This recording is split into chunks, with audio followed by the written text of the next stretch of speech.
Hi, this is Nino from Cinema 5D. Welcome to this second video of Music Month, this initiative that we're doing together with our friends from Filmstro. I'm on the line with Seb from Filmstro, and like on the last episode, we're going to talk about making music, composing music, doing music for movies, for and by filmmakers. Seb, just give us a little reminder of what the last video was about. Sure. Hi, Nino. Thanks for having me again. Yeah, sure. So last time we looked at the key elements, the three key elements actually, to do with music that we feel are literally at the very, very core of how to control music, particularly for film. Because if you master these three key elements, I think it enables you to get much, much closer to your edit. So the first element was momentum. That was the difference between having, a lot of music happening, quite complex and also quite densely populated music. So think, a fast percussive sequence or something where there's literally a lot happening. And that's the opposite to something with very low momentum, which is basically very sparse, very empty, very spacious. So think, a very ambient bed, something very, very slow. And then the second element was depth.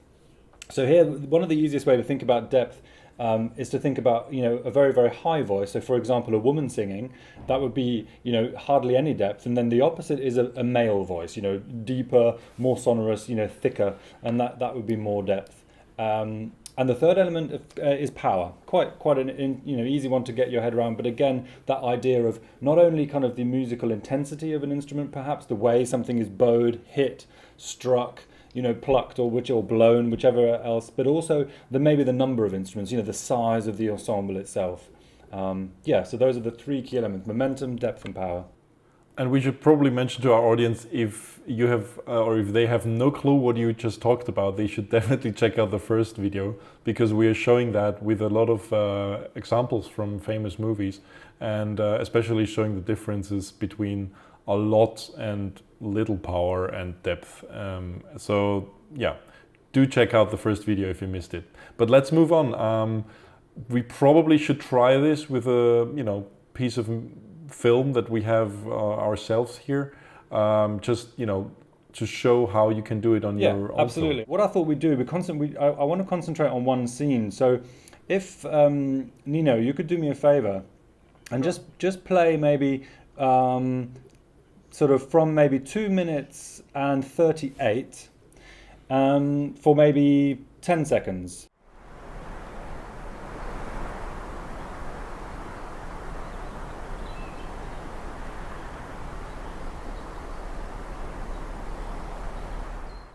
Would you, as a filmmaker, Nino, what do you kind of, if you had to translate literally, and I mean literally, quite kind of intuitively, what you see, if you had to translate that into the three key parameters? So this shot, right here, where she's releasing this, amazing amount of bubbles. Could we talk about momentum first? And if you could sort of indicate to me where roughly would you, put the momentum?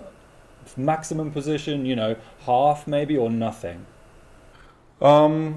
Probably like half, because for me as a filmmaker, it's if you want to emphasize what you see in the image, is definitely an unexpected amount of bubbles coming out there, which and it kind of plays on that whole magic. She's dressed as a magician, so you want to emphasize that. And it's almost like special effects, the amount of or actually it's more like visual effects really, but it is a special effect that she's doing there. So maybe mid. Okay, cool. So I'm going to just play that scene again, and this time I'm going to dial up the power as I do so. So I'm going to go again to about 238, and I'm going to just dial in some sorry, I meant momentum. So here we go.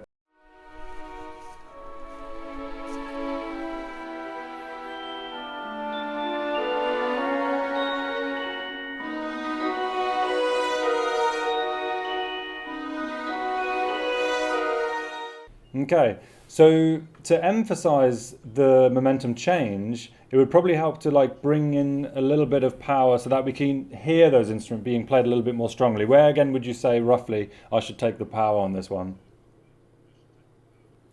Can you scrub through a little bit? Yeah. So we're going from here through to this kind of stuff here.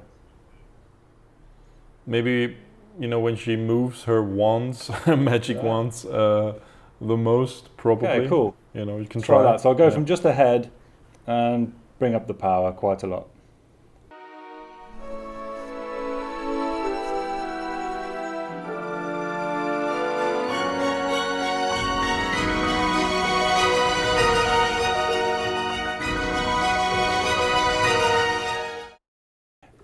Okay, so we've got power, we've got momentum, and the last Yeah. thing is just in terms of depth.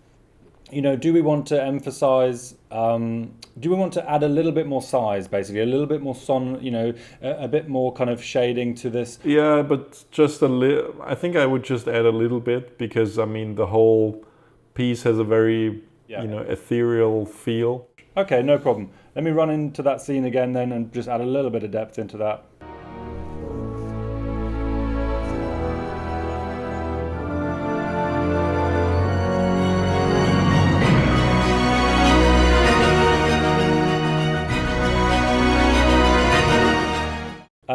Yeah, I hope that was pretty obvious that, you know, by changing the momentum, changing the depth and changing the power, we kind of got closer to what we were seeing. You know, the image literally suggested, I hope you would agree, you know, that, you know, because of the number of bubbles, because of the kind of, in a way, the kind of climactic scene itself, in contrast to what was happening just previous to that, it needed some kind of extra momentum, extra power, and a little bit of extra depth. Let's just have a look at another scene just to kind of check that, you know, this wasn't kind of fluke or an accident, you know, and just also to prove kind of to everybody watching that, you know, I'm not leading you here. I hope I'm not putting words in your mouth or, you know, spoon feeding you here. So if the scene just now with the kind of the release of these bubbles, you know, that climactic event, we had a lot of momentum, you know, enough depth to give it, you know, enough kind of gravitas, and certainly quite a lot of power, I think you wanted, because it was that kind of magical moment. Just even looking at just this still frame here, we're at 3 minutes and 24 seconds. I'll play it without the sound. And let's have a look at this, just maybe 4 seconds of this clip quickly.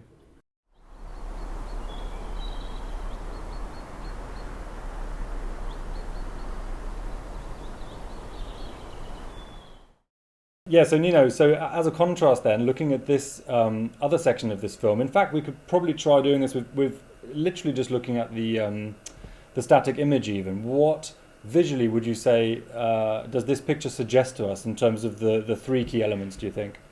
Well, obviously time has passed. It's almost evening, sun is setting, and I think it should be maybe a little bit softer in general and slower. Perfect. Yeah, I mean, I'm seeing I'm seeing one large bubble, so that literally contrasts, doesn't it, to the many bubbles we saw. So I think in terms of momentum, we can dial that right down. Yeah. I think depth, you're absolutely right, because it's depth to me is it's a high voice, it's a thin woman's voice, or it's a darker, deeper, and the word there already, I said it, you know, by accident, even darker. So I think there's a lovely relationship between depth and color in a way. So when we have kind of the high, the low depth, that's quite high and light. And again, it was, you know, things flying. I think from episode 1, I think the example was something that was quite ethereal. And here it's the opposite. But this is the sun is going down, everything's dark. And also because it's like one big bubble now. It's like, you know, like this big thing kind of. Also similar to what we did in the first video, where, you know, the Transformers clip versus the ethereal Harry Potter type clip. Exactly.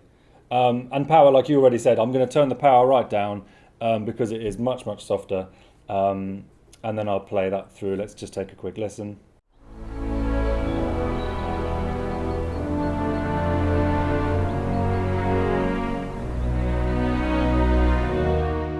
Yeah, so there you go. So I hope, Nino, you agree that that was that was sounding like you might expect it to sound from what you saw. Absolutely, and I think this is one of the biggest challenges that filmmakers face a lot of the times, because we usually have to work very often with stock music, just for budget reasons. You know, you can't afford having a composer and everything. But I mean, the difference of having custom music versus using stock music is enormous. It's not like using stock footage where you can edit images much more easily than you can edit finished music tracks. And this is exactly where I think Filmstro as a software will come in, and what we will show to our audience in the third and last video of Music Month, because that's when we are going to show you how to use Filmstro. And the 3 sliders of momentum, depth, and power that you just saw were, screen grabs from the Filmstro software, which we will explain in depth on the next episode, and especially the new Premiere plugin from Filmstro, because it gives you a chance of using finished music tracks, so to speak, but always have control over these 3 elements, which are the basic elements that allow you to emphasize what you see in the image. And this is, I think, the big strength of Filmstro. So please do tune in for the next video, and thanks Seb for this nice second tutorial. So I think we laid the groundwork and the basis, the foundation of the understanding of these 3 elements for filmmakers, and I think it's we have also put it in practice now. So for the next video, it's time to actually show how Filmstro as a software works. So yeah, so thanks everybody for watching, and please do tune in for our third and final video of Music Month very soon. Thanks for watching.